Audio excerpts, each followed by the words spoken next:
फिर यहाँ से बात की जा रही है कि सैलो है, फिर अब एकदम ठीक है, कुछ देर के लिए एकदम माइंड को रिलैक्स करो और आओ यहाँ पे पुनः हम लोग क्या करेंगे, उसका स्टडी करेंगे।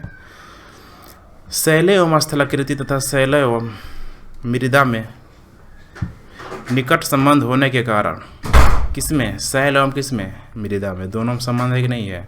शैल से मृदा बन जाएगा, मृदा से क्या बन जाएगा, शैल बन जाएगा। संबंध होने के कारण भूगोल शास्त्रियों को शैलों का मौलिक ज्ञान होना क्या है, आवश्यक होता है। अब ये शैल से मृदा क्या अचानक बन जाएगा, नहीं। कितने साल लग जाएगा। शैलों के विभिन्न प्रकार हैं जिनको उनकी निर्माण पद्धति के आधार पर 3 समूह में विभाजित किया गया है। आग्नेय शैल, मैग्मा भी बोलते हैं, लावा से घनीभूत होता है। अवसादी शैल, इसको बहिर्जात प्रक्रियाओं के द्वारा हो रहा है कि नहीं हो रहा, बाहर जो भी परिवर्तन हो रहा है हवा के द्वारा, मौसम के द्वारा, बहिर्जात है। तीसरा क्या है, कयांतरित शैल, जो भी उपस्थित शैलों में क्या हो रहा है, पुनः क्रिस्टलीकरण हो रहा है, इसमें परिवर्तन हो रहा है, कोई दिक्कत। अब यहाँ पे क्वेश्चन कर देगा कि इनमें से प्राथमिक शैल कौन है प्राथमिक शैल, अग्नेय चट है, अग्नेय शैल है यहाँ पे, क्योंकि उसी से बाकी सारे शैलों का क्या हो रहा है, निर्माण हो रहा है। ठीक है, तो यही है पेट्रोशास्त्र बोलते हैं, है कि नहीं है। पेट्रोशास्त्र जो शैलों का क्या करते हैं, अध्ययन करते हैं, है कि नहीं है। मान के चलो कि जो हिस्ट्री का अध्ययन करता है, पुरातत्व विभाग का अध्ययन करता है, तो उसको बोल देते हैं कि हिस्ट्रियोग्राफी है कि नहीं है। जो भूगर्भिक विज्ञान का ठीक अध्ययन करता है उसको जियोलॉजिस्ट बोल देते हैं लोग। अलग अलग चीज़ है, ठीक है, तब तो रहेगा ना क्या है।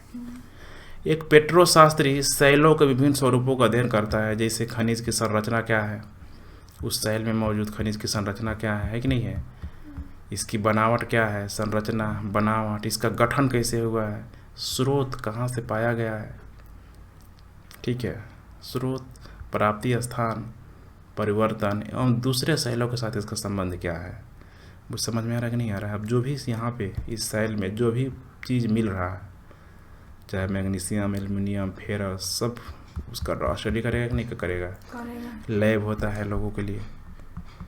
समझ में आ रहा है कि नहीं आ रहा है। अब सोचो जो भी नाम दिया गया, कॉनराड, ठीक है, मोहो, गुडेनबर्ग, लेहमैन, नाम दिया गया नहीं दिया गया, वो सब कौन लोग थे, पेट्रोलॉजिस्ट लोग थे। क्लियर हुआ कि नहीं हुआ, क्या थे, शैलों का अध्ययन करने वाले थे भाई, कि जहाँ जहाँ पे सब लोग अलग अलग क्षेत्रों पे, कोई यूरोप में, कोई अमेरिका में, ठीक है, कोई रसिया में, शैलों का क्या किया, अध्ययन किया, और उस शैलों का अध्ययन करने के बाद पाया कि भाई ऐसा ऐसा हो सकता है। क्लियर हुआ कि नहीं हुआ, इसीलिए वो चीज़ उनके नाम के द्वारा दिया गया। क्लियर हुआ कि नहीं हुआ। अब यहाँ पे पहला है आग्नेय शैल, कुछ है नहीं, सब पढ़ा चुके हैं। चूँकि आग्नेय शैलों का निर्माण पृथ्वी के आंतरिक भाग में मैग्मा एवं लावा से होता है, अतः इनको प्राथमिक शैल भी क्या होते हैं, कहते हैं। मैग्मा के ठंडे होकर घनीभूत हो जाने पर आग्नेय शैलों का निर्माण होता है, ठीक है। तो ये कुछ नहीं है कि कैसा शब्द है, लैटिन शब्द है। अब इग्नियस शब्द से क्या बना है, जिसका अर्थ क्या होता है, अग्नि होता है। क्या होता है, अग्नि होता है। अब देखो विज्ञान के क्षेत्र में मैंने पहले बता दिया, लैटिन, रोमन और कौन, ग्रीक। अधिकतर शब्द तुमको जो भी विज्ञान से संबंधित है, सब शब्दों का जनक क्या है, वही लोग हैं। कौन लोग हैं, लैटिन और ग्रीक वाले लोग हैं, है कि नहीं है। शुरू से ही, प्राचीन काल से ही उनका साइंस, विज्ञान क्या रहा है, काफ़ी ज़बरदस्त रहा है। मैग्मा के विषय में तो पहले से आप जानते ही हैं, जब अपनी ऊपरी गामी गति में ठंडा होकर ठोस बन जाता है तो यह आग्नेय शैल कहलाता है। ठंडा तथा ठोस बनने की यह प्रक्रिया पृथ्वी की भूपर्पटी या पृथ्वी की सतह पर क्या हो सकती है कि नहीं है। पृथ्वी की मैंने भूपर्पटी मैंने क्रस्ट में, या फिर कब, सतह पे। क्रस्ट बोलेंगे तो पूरा का पूरा 200 किलोमीटर की जो इसकी मोटाई है, जो भी है, 130 किलोमीटर, 200 जो भी है, लेकिन सदा वो बोलेंगे तो कहाँ होगा, मैंने यहाँ आते थे क्या होता है, ठंडा हो जाता है। तो यहाँ ठंडा, कूलिंग का रेट क्या होगा, वही धीमा होगा। कूलिंग का रेट यहाँ पे क्या होगा, कम होगा। कोई दिक्कत, कूलिंग का रेट तो अधिक होगा, सॉरी ऊपर का, हाँ मैंने देख लेना, ठीक है, कितने और फ्लो में लगता है कि बोल वही रहे, हो जाता है, कोई दिक्कत नहीं।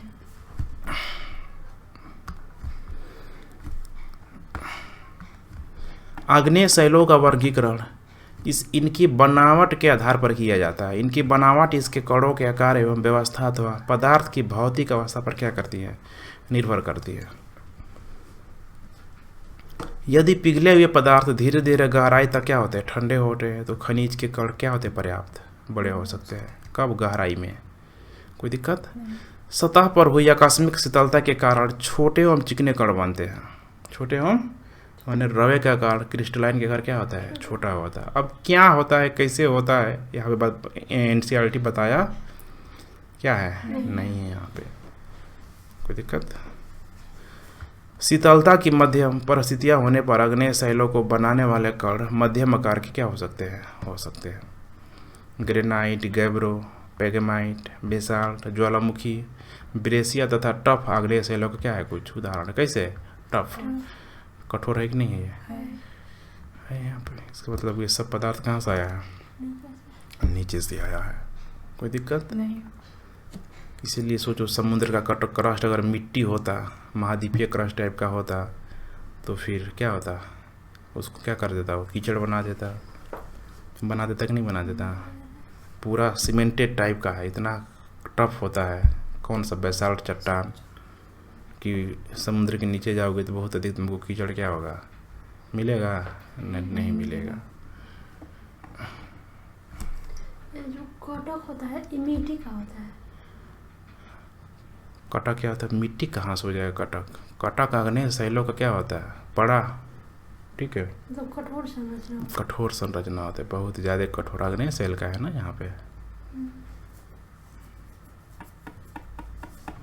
अब इतना आग्नेय शैल से बन रहा है तो उसकी संरचना क्या होगी, बेहद कठोर होगी।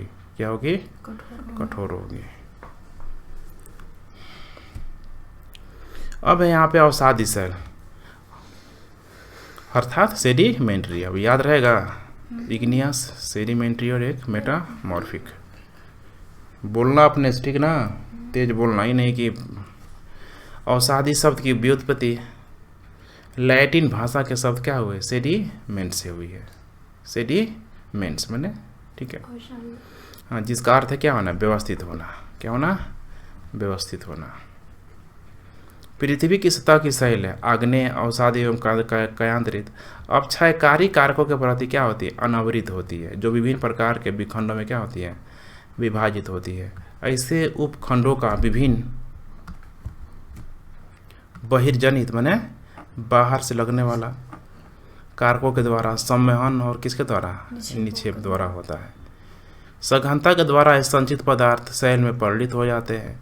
यह प्रक्रिया शिलीभवन क्या कहलाती है, लिथिफिकेशन कहलाती है।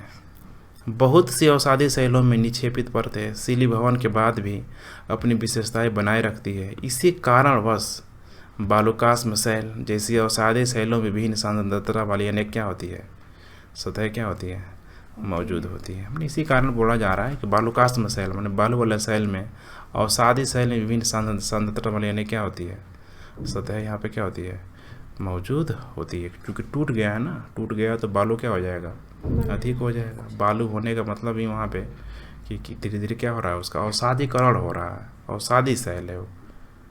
कोई दिक्कत।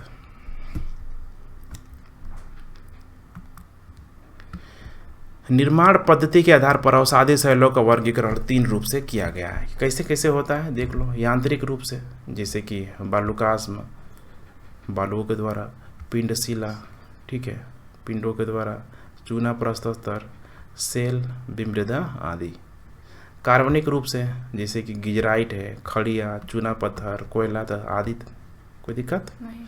अब नीचे जो पदार्थ दब गया है कार्बनिक रूप से, एक होता है, तुम लोग याद होगा चूना, ठीक नहीं है। सपोज करो कि वहीं जयकाल था, गिदड़ था, नीचे जाके क्या बन गया, चूना बन गया। क्या बन गया, चूना बन गया। हो जाएगा नहीं हो जाएगा। एक होता है नमक, एक क्या होता है, सेंधा नमक। तो जो नमक होता है, ठीक है, जिसको हम लोग जनरली यूज करते हैं, वो समुद्री से क्या होता है, निर्मित होता है। और जो सेंधा नमक होता है वो किससे निर्मित होता है, इन्हीं अवसादी चट्टानों में क्या होता है, सेंधा नमक पाया जाता है। समझ में आ रहा है कि नहीं आ रहा है। अवसादी चट्टानों में जो सेंधा नमक काला होता है ना, पाया जाता है। तो जीव अवशेषों से बना है कि नहीं बना है? बना काला होता है, काला सफेद होता है। क्या होता है? सेंधा सेंधा नमक, नमक। वही जो भी है कलर उसका, लेकिन जीव अवशेषों से क्या होता है? नमक बना बना होता होता है। बड़ा हास्यास्पद है। देखो जयकाल क्या बन गया? चूना पत्थर बन गया, चूना बन गया। सुरती वालों लोग मलेरिया खाते कि नहीं खाते हैं? खाते हैं ना। ब्राह्मण लोग भी बड़े प्यार से सुरती बना के खाते कि नहीं खाते हैं? खाते हैं। और लोग क्या बोलते हैं कि हम क्या हैं? मतलब शाकाहारी हैं। शाकाहारी हैं। फास्टिंग रखने वालों के साथ बड़ा हास्यास्पद चीज़ है। बना है उन्हीं सारे पदार्थों से, जीव जंतु, पेड़ पौधे, जानवरों के अवशेषों से बना है कि नहीं बना है? और लोग क्या बोलते हैं? हम फास्टिंग कर रहे हैं, है कि नहीं है? और लोग क्या खाएंगे? सेंधा नमक खाएंगे। होता है कि नहीं होता है? होता है। जो भी मान्यता है, लेकिन लॉजिकल यही है। ठीक है, अब पंडित जी जानेंगे कि वे वेज में रखेंगे चूना को कि नॉन वेज में। तो पंडित जी क्या बोलेंगे कि भाई उसका रूप क्या हो गया है? परिवर्तन हो गया है। गीदड़ जो था, जो चूना बना, बेचारा चेंज हो गया। वो है कि नहीं है? रासायनिक रूप से निर्मित उदाहरण जैसे श्रिंक, प्रस्तर, चूना पत्थर, हेलाइट, पोटास आदि सब मने किसमें पाए जाते हैं? अवसादी चट्टानों में पाए जाते हैं। तो ये कहाँ पाए जाते होंगे? ऊपर ही पाए जाते होंगे। ठीक है, बहुत अधिक नीचे खनिज जो पदार्थ हैं, जैसे कि जो भी क्रूड वायर वगैरह, वो वहीं नीचे पाए जाते हैं। ठीक है। अब है यहाँ पे कयांत्रित सेल। कयांत्रित का अर्थ है स्वरूप में क्या? परिवर्तन। इसमें दाब, प्रेशर भी दे दिया, आयतन एवं तापमान में परिवर्तन के फलस्वरूप इन सेलों का क्या होता है? निर्माण होता है। कोई दिक्कत? यह सेलें दाब, आयतन, तापमान, है कि नहीं है? प्रेशर, वॉल्यूम और टेम्परेचर, है कि नहीं है? परिवर्तन के द्वारा निर्मित होती हैं। जबकि विवर्तनिकी प्रक्रिया के कारण सेलें निचले स्तर की ओर बलपूर्वक क्या होती है? खिसक जाती है। किसके कारण? विवर्तनिकी है, प्लेट टेक्टोनिक। ठीक है, यही है ना। प्लेट टेक्टोनिक के कारण सेलें निचले स्तर की ओर क्या होती है? बलपूर्वक खिसक जाती है, क्योंकि वो ऊपर वाला जब क्या करेगा? धंसेगा, इसको क्या करेगा? खिसका देगा। या जब भूपृष्ठ से उठता पिघला हुआ मैग्मा भूपृष्ठीय सेलों के संपर्क में आता है, या जब ऊपरी सेलों के कारण निचली सेलों पर अत्यधिक क्या पड़ता है? दबाव पड़ता है, तब यह क्या होता है? कयांतरण होता है। और देखो कितना डिफ़िकल्ट भाषा का प्रयोग कर रहा है। सीधा बात है कि टेम्परेचर बढ़ा दो, प्रेशर बढ़ा दो, ठीक है, वॉल्यूम को भी क्या करो? बढ़ा दो। तो भाई स्वाभाविक है कि कोई आग्नेय चट्टान या फिर अवसादी चट्टान किस में बदल जाएगा? कयांत्रित चट्टान में बन जाएगा। कयांतरण वह प्रक्रिया है जिसमें समेकित सेलों में पुनः क्रिस्टलीकरण होता है। क्या होता है? पुनः क्रिस्टलीकरण तथा वास्तविक सेलों में पदार्थ पुनः क्या होता है? संगठित हो जाता है। कोई दिक्कत? तो इससे हम लोग क्या निकाल सकते हैं कि आग्नेय चट्टान सबसे क्या होता है? कठोर। उसके बाद कौन होगा? कयांतरित। उसके बाद क्या होगा? अवसादी। अवसादी नवनिर्मित है यहाँ पे, बुझाया कि नहीं बुझाया? तो अवसादी बहुत अधिक कठोर क्या होगा? नहीं होगा। सबसे अधिक आग्नेय, उसके बाद कौन? कयांतरित, उसके बाद अवसादी। समझ में है कि नहीं आया? अब सोचो आग्नेय चट्टान की ऊंचाई क्या बहुत अधिक होगी? नहीं होगी भाई, धंसते जा रहा होगा। इसकी उम्र क्या होगी? सबसे अधिक होगी। कोई दिक्कत? तो इसीलिए जो राजस्थान का जो अरावली रेंज है, कैसा चट्टान है? आग्नेय चट्टान है। कैसे चट्टान है? आग्नेय चट्टान है, जिसकी ऊंचाई बहुत अधिक क्या है? नहीं है। क्या? जैसे मैंने बोल रहे अवसादी मतलब नवनिर्मित है, तो अब बोल रहे थे कि जो मतलब ये जैसे पेट्रोल वगैरह निकालते हैं वो पुरानी संरचना मैंने पुरानी संरचना तो मैंने कभी पेट्रोल के लिए बोला ही नहीं है। मतलब पुराना है वहाँ, इसलिए तो निकाला जाता है। पुराना का मतलब क्या है यहाँ पे? जो भी अवसादीकरण को जो प्रक्रिया है, लेयर बाय लेयर जो भी जीव अवशेष दब गए हैं, ठीक है, काफ़ी लंबे समय के बाद क्या होगा? है बनेगा। लेकिन क्या अब ये जो अवसादीकरण हुआ है, क्या आग्नेय चट्टानों से उम्र इसके अधिक हो जाएगी? समझ में आ रहा है कि नहीं आ रहा? समय लगा है, पुराना है, ठीक है, इसके संदर्भ में बोल रहा हूँ। ये क्या है? काफ़ी पुराना मतलब है, काफ़ी लंबे समय के बाद ही ये सब चीज़ क्या होगा? बने हैं। पेट्रोल है, जो भी है यहाँ पे, कोयला हो गया, जो भी है। कोई दिक्कत? पुराना मतलब ये मत समझना कि कयांतरित में मिल रहा है, ठीक है, अग्नि में मिल रहा है। कयांत्रित में तो चलो भाई यस नो की संभावना है, मिल भी सकता है, नहीं मिल सकता है। अग्नि में तो कोई संभावना नहीं है ना, तो इतना कंफ्यूजन नहीं करना है। बिना किसी विशेष रासायनिक परिवर्तनों के टूटने एवं पीसने के कारण वास्तविक शैलों में यांत्रिक व्यवधान एवं उनका पुनः संगठित होना गतिशील कयांत्रित कहलाता है। उसमें कायांतरण के कारण शैलों के पदार्थों में रासायनिक परिवर्तन में पुनः क्या होता है, क्रिस्टलीकरण होता है। कोई दिक्कत? उसमें कायांतरण के यहाँ पे दो प्रकार बता दिया गया है। पहला है यहाँ पे संपर्क कायांतरण और दूसरा क्या है, प्रादेशिक है। संपर्क माने एक दूसरे के क्या आना, संपर्क में आना, और दूसरा क्या है, प्रादेशिक कायांतरण, एक प्रदेश का जो क्षेत्र है इसके संपर्क में आना। अब बता दिया संपर्क में कि संपर्क रूपांतरण में शैल गर्म ऊपर आते हुए मैग्मा एवं लावा के संपर्क में क्या होती है, आ जाती है। कौन शैल है, कयांत्रित शैल है। सपोज करो इधर कयांत्रित है कि नहीं है, ऊपर से अगर मैग्मा आ रहा है तो इसका संपर्क में क्या हो गया, आ गया कयांत्रित चट्टान भी। तथा उच्च तापमान में शैल के पदार्थों का पुनः क्या होता है, क्रिस्टलीकरण होता है। अभी इसको गलाएगा कि नहीं गलाएगा, गलाएगा तो पुनः इसका क्रिस्टलीकरण शुरू हो जाएगा कि नहीं हो जाएगा, हो जाएगा। अक्सर शैलों में मैग्मा अथवा लावा के युग से नए पदार्थ क्या होते हैं, उत्पन्न होते रहते हैं। होगा कि नहीं होगा, एक तो गला दे रहा है भाई, उसमें कुछ ना कुछ परिवर्तन आ जाएगा, और नीचे से तो ये कुछ न कुछ आ ही रहा है। प्रादेशिक कायांतरण में उच्च तापमान अथवा दबाव अथवा इन दोनों के कारण शैलों में विवर्तनिकीय दबाव के कारण क्या होती है, विकृतियाँ होती है। कोई दिक्कत? अब जो भी प्रादेशिक में क्या आ जाएगा, अग्नि भी आ जाएगा, और क्या आ जाएगा, अवसादी भी आ जाएगा। यही अग्नि किस में चेंज हो गया, कयांत्रित में, अवसाद किस में हो गया, कयांत्रित में। अलग अलग प्रदेशों में प्रक्रिया हो रही है, जिससे शैलों में पुनः क्या हो रहा है, क्रिस्टलीकरण हो रहा है। जब टेम्परेचर प्रेशर को क्या कर देते हैं, बढ़ा देते हैं। कयांतरण की प्रक्रिया में शैलों के कुछ कण या खनिज सतहों या रेखाओं के रूप में व्यवस्थित हो जाते हैं। कयांत्रित शैलों में खनिज अथवा कणों की इस व्यवस्था को पत्रण या रेखांकन क्या होते हैं, कहते हैं। कि किस में, खनिज अथवा कण, इसका मतलब कि हो सकता है इसमें। कभी कभी कहाँ तक है, कभी कभी खनिज या विभिन्न समूहों के कण पतली से मोटी सतह में इस प्रकार व्यवस्थित होते हैं कि वे हल्के एवं गहरे रंगों में क्या होते हैं, दिखाई देते हैं।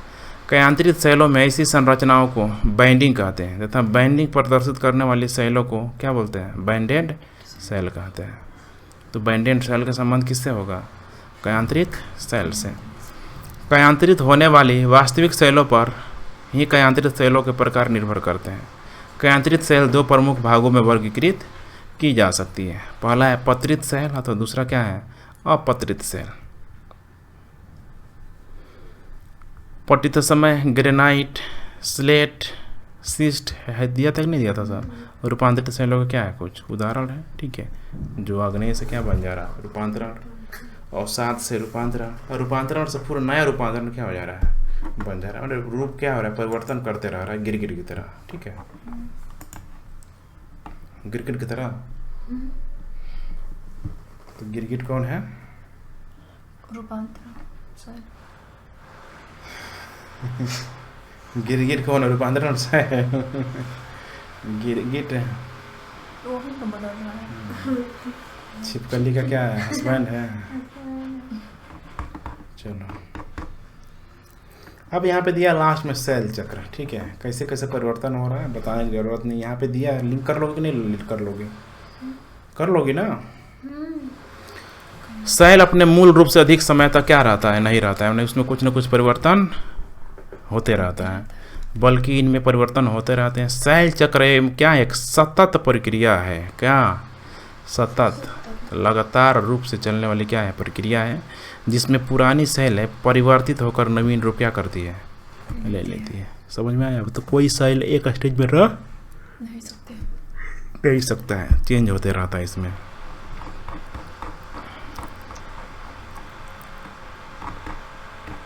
कहाँ गया, अच्छा यहाँ।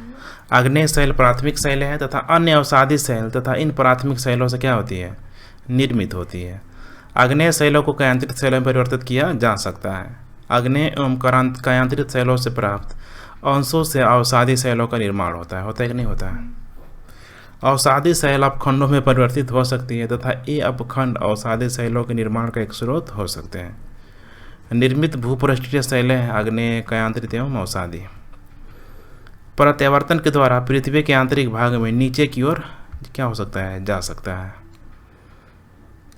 भूपृष्ठीय पत्र के आंशिक अथवा पूर्ण भाग संस्करण मैंने प्लेट कन्वर्जेंस के द्वारा, है कि नहीं है। कन्वर्जेंस में क्या होगा, अभिसरण होगा, एक दूसरे प्लेट के क्या आ जाएगा, नीचे आएगा, क्षेत्र नीचे चले जाते हैं तथा पृथ्वी के आंतरिक भाग में तापमान बढ़ने के कारण यही पिघलकर मैग्मा में परिवर्तित हो जाते हैं, जो अग्नेय शैलों का क्या है, मूल स्रोत है। सोचो अग्नेय शैल सब निकलते जाएगा तो अंदर की डेंसिटी क्या हो जाएगा, कम होगा कि नहीं होगा। लेकिन ऐसा होता है नहीं, ऊपर निकला ठीक है, फिर नीचे फिर उतना ही क्या आ जाएगा, फिर आगे मिल जाएगा। हाँ, पहले नीचे से ऊपर जा रहा है ठीक है, फिर ऊपर वाला कहाँ आ रहा है, नीचे आ रहा है। समझे कि नहीं, ये चक्रीय प्रवाह है।